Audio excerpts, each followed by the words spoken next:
हाँ जी बच्चों, क्या हाल है। तो चलिए आज हम शुरू करने वाले हैं काइनेमेटिक्स, जो कि क्लास 11 में सबसे पहला इम्पोर्टेंट यूनिट है, जिसमें सबसे पहला टॉपिक है motion in a straight line. तो काइनेमेटिक्स की जब बच्चे हम स्टडी करते हैं तब हम कॉज ऑफ मोशन को कंसिडर नहीं करते। कॉज क्या होता है मोशन का? देखिए, अगर एक ब्लॉक है यहाँ पर, ये ब्लॉक एक टेबल पे पड़ा हुआ है, तो ये ब्लॉक हमेशा रेस्ट पे ही रहता है जब तक आप इसके ऊपर कोई फोर्स ना लगाओ। तो इसको मूव करवाने के लिए आपको फोर्स लगानी पड़ेगी।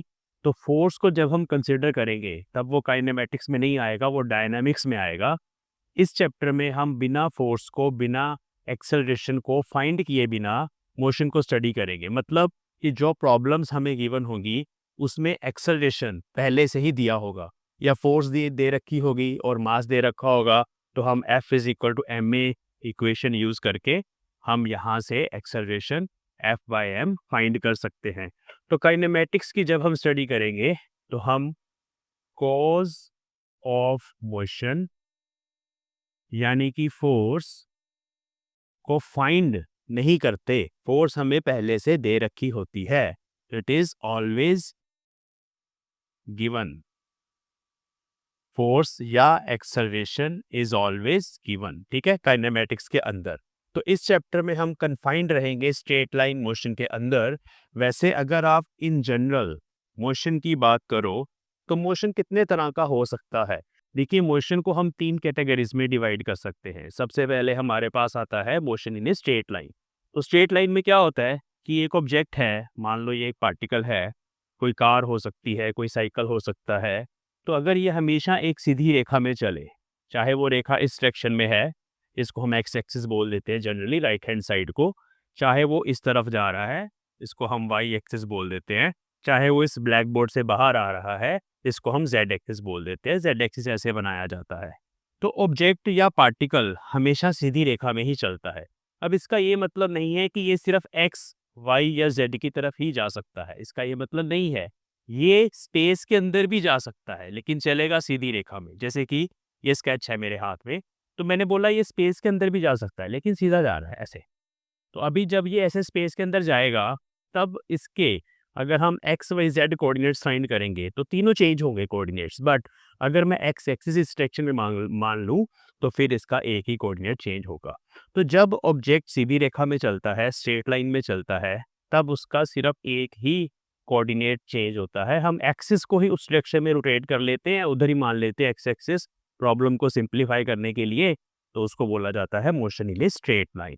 तो motion in a straight line में हमारा ऑब्जेक्ट जो है, इसका सिर्फ एक कोऑर्डिनेट, कोऑर्डिनेट तो आप समझते हैं ना, अभी बताता हूं आपको डिटेल में, चेंजेस विद टाइम।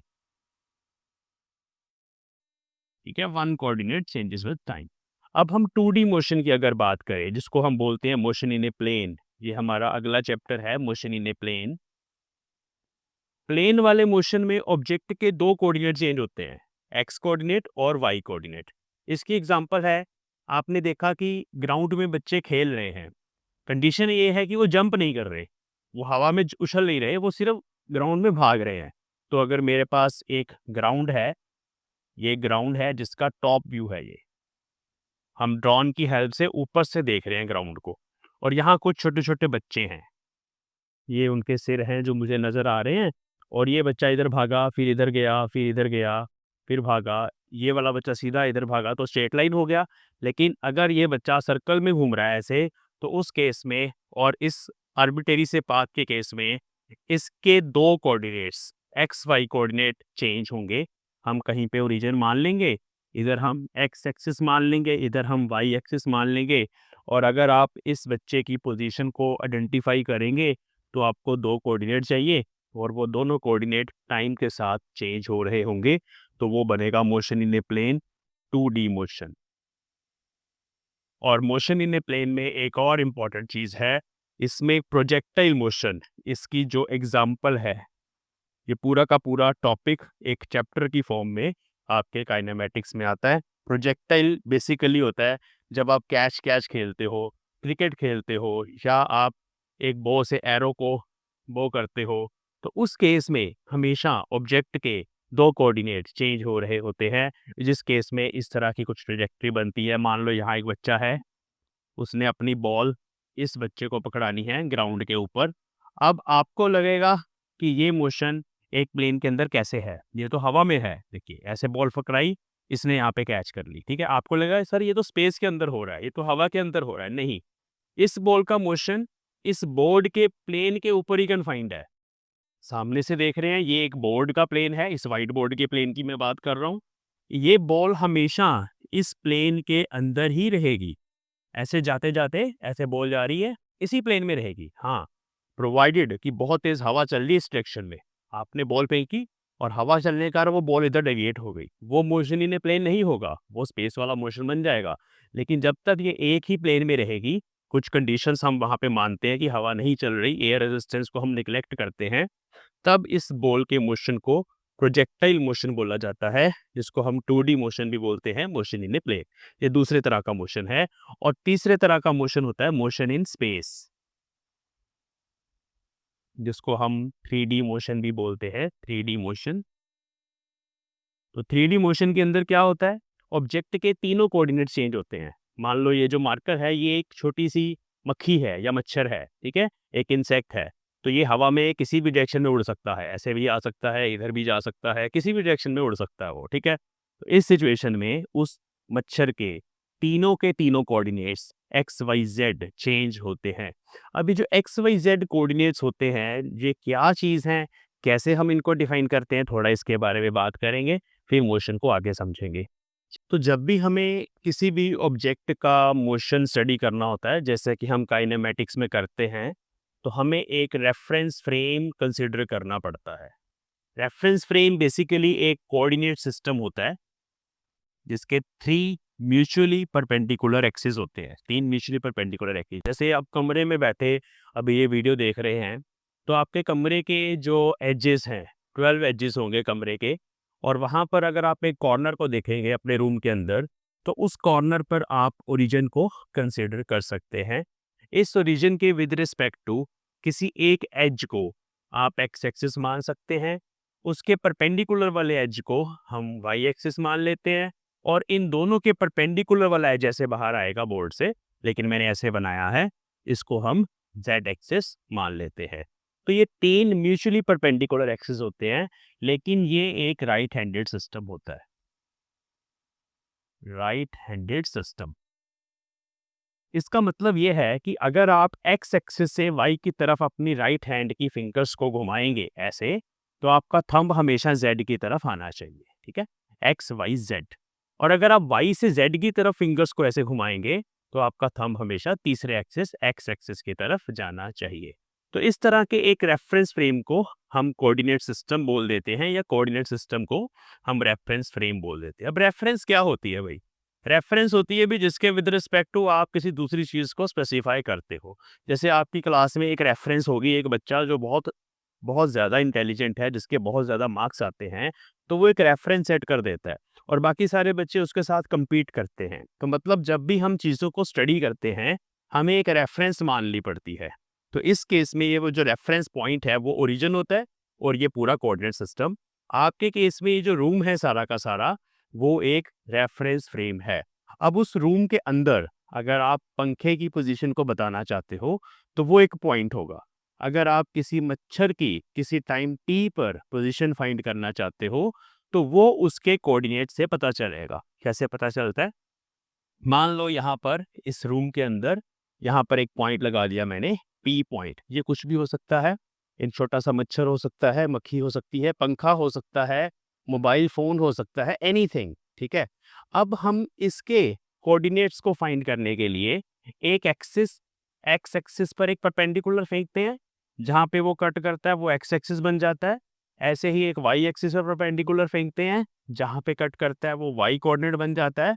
और ये आपको नज़र नहीं आएगा, क्योंकि ये पॉइंट एक्चुअली स्पेस में है। ऐसे मैंने बनाया बोर्ड पे, है स्पेस में है, 3D की बात कर रहे हैं, और ये जेड एक्सिस भी ऐसे स्पेस में है। तो यहाँ से जेड एक्सिस पर भी एक परपेंडिकुलर फेंका जाएगा, जो मैं वैसे ही ड्रॉ कर देता हूँ यहाँ पर। ये यहाँ पे परपेंडिकुलर है, आप समझ लीजिए 90 डिग्री है, क्योंकि जेड एक्सिस बाहर है। तो वो जहाँ पे कट करेगा वो आपका z कोऑर्डिनेट होता है। तो इसके 3 कोऑर्डिनेट होते हैं x, y, z at any time t, at a time t, ठीक है। अब अगर ये पॉइंट कुछ ऐसा है जैसे पंखा है, तो पंखा तो स्टेशनरी रहेगा हमेशा, तो उस केस में x y z will be a point. लेकिन अगर ये मच्छर है तो वो मूव करेगा, उस केस में x y z coordinate change होते हैं। अब अगर वो मच्छर सिर्फ स्ट्रेट लाइन के अंदर ही मूव करेगा तो सिर्फ एक ही कोऑर्डिनेट चेंज होगा, वो एक्स भी हो सकता है, वाई भी हो सकता है, जेड भी हो सकता है। और कई बार हम उस मच्छर के मोशन के अलोंग इस एक्स एक्सिस को ही अलाइन कर लेते हैं प्रॉब्लम को सिंप्लीफाई करने के लिए, तो इसको बोलते हैं रेफरेंस फ्रेम।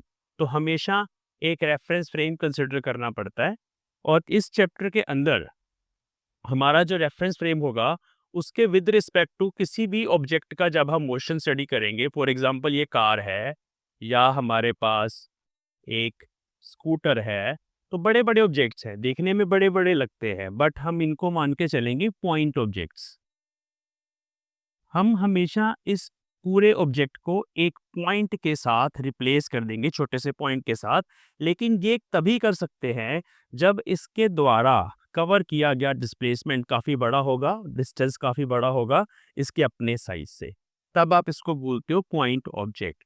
तो काइनेमेटिक्स में हम मोशन जब स्टडी करते हैं तो जो डिस्टेंसेस इन्वॉल्व होते हैं वो काफ़ी ज़्यादा बड़े होते हैं as compare to the size of the object. तो ये पॉइंट ऑब्जेक्ट का छोटा सा कॉन्सेप्ट है। अब कुछ पोजीशन के साथ रिलेटेड वेक्टर्स से भी जाएंगे, क्योंकि जब आप मोशन को स्टडी करते हो तो मोशन के अंदर दो चीज तरह की क्वांटिटीज होती है, स्केलर और वेक्टर। ये आपने छोटी क्लासेस में पढ़ा है स्केलर और वेक्टर क्वांटिटीज क्या होती हैं। तो स्केलर के लिए आपको डायरेक्शन स्पेसिफाई नहीं करनी पड़ती, जैसे मास है, किसी पार्टिकल का मास बताना है, टाइम बताना है कि 2 घंटे तक मैंने पढ़ाई करी, तो इन दोनों ही केसेस में 2 एग्जांपल्स लिए मैंने, आपको डायरेक्शन नहीं बतानी पड़ेगी, ठीक है। लेकिन कुछ क्वांटिटीज ऐसी होती हैं जिनमें आपको डायरेक्शन बतानी बहुत ज़्यादा ज़रूरी होती है, मस्ट होती है डायरेक्शन बतानी। जैसे फोर्स है, अगर एक ब्लॉक है, इस ब्लॉक को आपने फोर्स लगा के मूव करवाना है, क्यों मूव करवाना है, क्वेश्चन ये है। तो क्वेश्चन ये है कि मूव क्यों करवाना है, और आंसर ये है कि भाई मुझे इस ब्लॉक को यहाँ से हटा के इस कॉर्नर में यहाँ पर फिक्स करना है, कोई कारण है, रास्ते में पड़ा है, वहाँ लेके जाना है। तो जब आपको इसको यहाँ से वहाँ लेके जाना है तो फोर्स भी इसी डायरेक्शन में ही लगानी पड़ेगी। अगर आप ऐसे शरारतें करोगे, इसको इधर ले जाओगे, फिर इधर ले जाओगे, फिर इधर ले जाओगे, तो एक तो काम ज़्यादा करना पड़ेगा, दूसरा लोग बोलेंगे ये क्या कर रहा है, ठीक है। तो अगर आपको फोर्स लगानी है तो एक पर्टिकुलर डायरेक्शन में लगानी होती है ताकि वो ऑब्जेक्ट अपनी फाइनल पोजीशन पे पहुंच जाए। ऐसे ही काइनेमेटिक्स में अब कुछ क्वांटिटीज पढ़ेंगे, डिस्प्लेसमेंट है, वेलोसिटी है, एक्सेलरेशन है, ये सब वेक्टर क्वांटिटीज हैं। तो वेक्टर क्वांटिटीज को डील करने के लिए वेक्टर्स आने चाहिए। वेक्टर्स वैसे 2D मोशन में पढ़ाए जाते हैं, लेकिन थोड़ा सा यहाँ पर आइडिया हम लेंगे। तो वेक्टर जब पढ़ेंगे उसमें सबसे पहला वेक्टर जो होता है, जो हमेशा हमारे काम आएगा आगे जाके, उसको बोला जाता है पोजीशन वेक्टर। तो क्या आपको नाम से पता चल रहा है कि ये पोजीशन वेक्टर क्या होगा? एक तो ये वेक्टर है, मतलब इसकी डायरेक्शन होगी और इसका मैग्नीट्यूड होगा, नंबर 1। नंबर 2, पोजीशन वर्ड आ रहा है उसमें, तो ये पोजीशन बताएगा पार्टिकल की। तो जैसे कि आपने यहाँ पर ये x y z coordinates find करे, अब इस पॉइंट से इस ओरिजिन को ज्वाइन कर देंगे। तो ज्वाइन कैसे करेंगे? एक एरो लगा के ज्वाइन करेंगे। ये एरो सही नहीं लगा, इसको थोड़ा सा दोबारा से लगाएंगे। प्रॉपर पॉइंट के साथ मुझे मैच करना है, तो मैं पहले इन दोनों को ज्वाइन कर देता हूँ, ठीक है। और यहाँ मैंने एक एरो लगा दिया, ठीक है। ये जो एक तीर मैंने बनाया है, एरो बनाया है, इसको बोला जाता है वेक्टर, ठीक है। अब इसकी एक पर्टिकुलर डायरेक्शन है, जो पर्टिकुलर डायरेक्शन है वो इस पार्टिकल की डायरेक्शन बता रही है with respect to origin, position vector. अब इसको लिखने के लिए, पोजीशन वेक्टर को लिखने का सबसे आसान तरीका मैं अभी आपको बताने वाला हूँ, कैसे लिखा जाता है, जैसे हमें जरूरत पड़ेगी आगे जाके। तो इसको लिखने के लिए हमें तीनों कोऑर्डिनेट चाहिए होते हैं। एक्स कोऑर्डिनेट इस डायरेक्शन में है, तो इधर हम एक अपनी तरफ से नोटेशन मान लेते होते हैं आई कैप, कि एक्स एक्सिस की डायरेक्शन एक्स एक्सिस की तरफ है, इसको आई के ऊपर इस तरह से हैट लगा के रिप्रेजेंट किया जाता है इस डायरेक्शन को। ऐसे ही वाई डायरेक्शन को जे के ऊपर हैट लगा के रिप्रेजेंट किया जाता है, और जेड डायरेक्शन को के सिंबल के ऊपर हैट लगा के रिप्रेजेंट किया जाता है, ठीक है। तो ये जो तीन मैंने आई कैप, जे कैप और के कैप बनाए हैं, they are called unit vectors. They are called unit vectors. Unit का मतलब इनका मैग्नीट्यूड 1 है, लेकिन कुछ डायरेक्शन है, जैसे इसकी एक्स एक्सिस है, इसकी वाई है, इसकी जेड है। तो अगर आपके पास तीन कोऑर्डिनेट्स गिवन है, एक्स वाई जेड, तो पोजीशन वेक्टर ऐसे लिखा जाता है आर वेक्टर। ये इसकी नोटेशन है, आर वेक्टर से इसको हम डिनोट कर लेते हैं।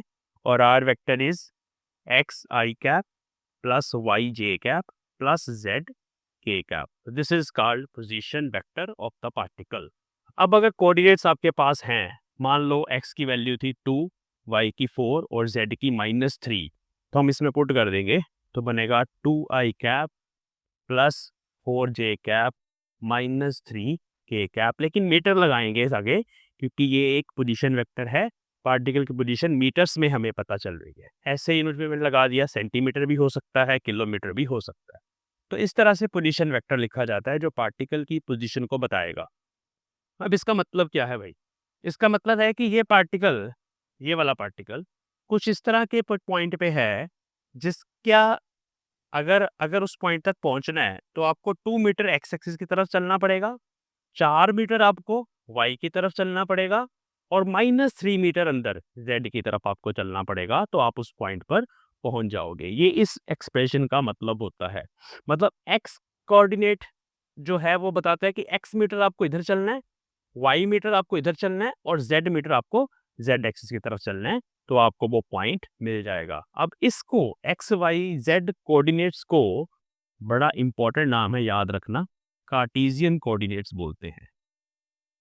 कार्टेशियन कोऑर्डिनेट्स, ठीक है, ये नाम याद रखना। आगे जाके जब आप प्रॉब्लम सॉल्व करोगे जेईई और नीट की, उसमें spherical polar coordinates, plane polar coordinates और सिलेंड्रिकल कोऑर्डिनेट्स की भी हेल्प लेनी पड़ती है।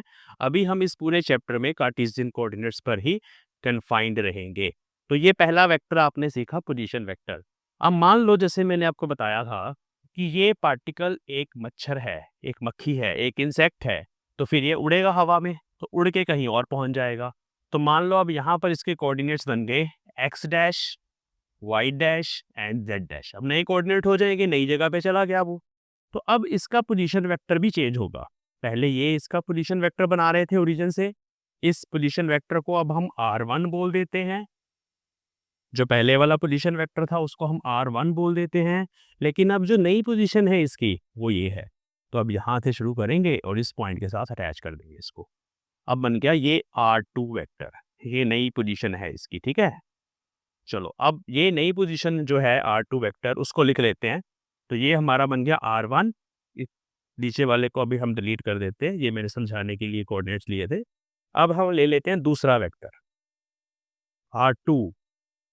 अब उसकी नई पोजीशन बन गई x dash i cap plus y dash j cap plus z dash k cap. तो ये इसकी अब नई पोजीशन है बच्चों। अब ये जो नई पोजीशन आ गई है, इसके ऊपर पार्टिकल कैसे पहुंचा डजंट मैटर। ये जो इसने रास्ता कवर किया है, किसी टेढ़े मेढ़े रास्ते से गया है, अगर मैं इन सारी छोटी छोटी छोटी छोटी लेंस को ऐड कर दूं, तो वो बन जाता है डिस्टेंस। तो डिस्टेंस एक फिजिकल क्वांटिटी है, जो कि एक स्केलर है। ये एक्चुअल पाथ होती है, actual path covered by particle, ठीक है। एक्चुअल पाथ किसी भी शेप का हो सकता है, सर्कुलर हो सकता है, या फिर आप बोले तो ये एक्चुअल पाथ किसी कर्व की शेप का हो सकता है। लेकिन जो इम्पोर्टेंट चीज़ है यहाँ पे, वो है डिस्प्लेसमेंट वेक्टर, जो दूसरा वेक्टर है। तो ये पॉइंट पी डैश बन गया। अब मैं ब्लैक कलर से डिस्प्लेसमेंट वेक्टर को ड्रॉ करने वाला हूँ। यहाँ से स्टार्ट किया, यहाँ पे ख़त्म करा, इनिशियल पोजीशन से फाइनल पोजीशन तक। ये पोजीशन कौन सी थी? इनिशियल। इनिशियल का मतलब समझते हो ना, स्टार्टिंग पोजीशन, जहां से वो मच्छर शुरू हुआ, जब हमने उसको देखना शुरू किया। और ये कौन सी पोजीशन है? फाइनल, जहां पे मच्छर पहुंच गया जब हमने उसको देखा। तो अब ये जो वेक्टर है, इस वेक्टर को बोला जाता है डिस्प्लेसमेंट वेक्टर। इसको हम एस वेक्टर से डिनोट कर देंगे। तो जब आपने इस एस वेक्टर को निकालना है, सीधा सीधा फॉर्मूला याद करना, इसको हम फाइनल पोजीशन वेक्टर, जो कि हमारा R2 है, minus initial position vector R1 है, इन दोनों को माइनस करना है। फाइनल माइनस इनिशियल, याद रखना है इसको। ये जो मैं ऊपर एरोज लगा रहा हूँ छोटे छोटे, ये एरोज एक नोटेशन है जो ये बताती है कि भाई ये जो क्वांटिटी है एफ, वो एक वेक्टर क्वांटिटी है। जो R2 है वो एक वेक्टर क्वांटिटी है, स्केलर नहीं है। स्केलर होती तो मैं सीधा R2 लिखता, क्योंकि जैसे मैंने यहाँ मास लिखा था तो मैंने मास के ऊपर ऐसे एरो नहीं लगाया क्योंकि वो एक स्केलर क्वांटिटी है। लेकिन जब क्वांटिटी वेक्टर होगी तो उसके ऊपर एक एरो लगाया जाता है को रिप्रेजेंट करने के लिए। तो यहाँ पर हम इसमें से उसको माइनस करेंगे, तो माइनस कैसे करना है इसको समझ लीजिए। हमें ऐसे लिखना है, एक्स डैश में से सीधा एक्स को माइनस कर देना है। दोनों एक नंबर हैं, ये भी एक नंबर है, जैसे 2 4 5 -3 था, यहाँ कुछ और नंबर होगा तो इनको नंबर्स को माइनस कर देना है और आई कैप साथ में लगा देना है। प्लस वाई डैश में से वाई को माइनस कर देना है और कंपोनेंट जो यूनिट वेक्टर है जे कैप वो भी लगा देना है। प्लस जेड डैश में से जेड को माइनस कर देना है और साथ में के कैप लगा देना। तो ये है डिस्प्लेसमेंट वेक्टर, ठीक है जी। तो डिस्प्लेसमेंट वेक्टर हमें बताता है कि ये पार्टिकल किस डायरेक्शन में गया, अभी कहाँ पर है उसकी डायरेक्शन। यहाँ पे मच्छर, कोई दूसरा मच्छर इस मच्छर को देखेगा तो वो किस डायरेक्शन में है वो उसको पता चलेगा। डायरेक्शन भी है इसकी और कितनी दूर है वहां से वो भी बता रहा है। तो मैग्नीट्यूड एंड डायरेक्शन दोनों होते हैं इस डिस्प्लेसमेंट वेक्टर के। तो ये डिस्प्लेसमेंट वेक्टर है। अब अगर मैं एक स्टॉप वॉच ले लेता, मेरे पास एक घड़ी होती और मैं उस मच्छर की पोजीशन को देखते देखते स्टॉप वॉच को ऑन करता और टाइम नोट कर लेता कि कितने टाइम में ये बंदा, ये मच्छर वहां पे पहुंचा है, तो उस केस में वो टाइम इंटरवल हमारे पास डेल्टा टी मान लेते हैं हम उसको।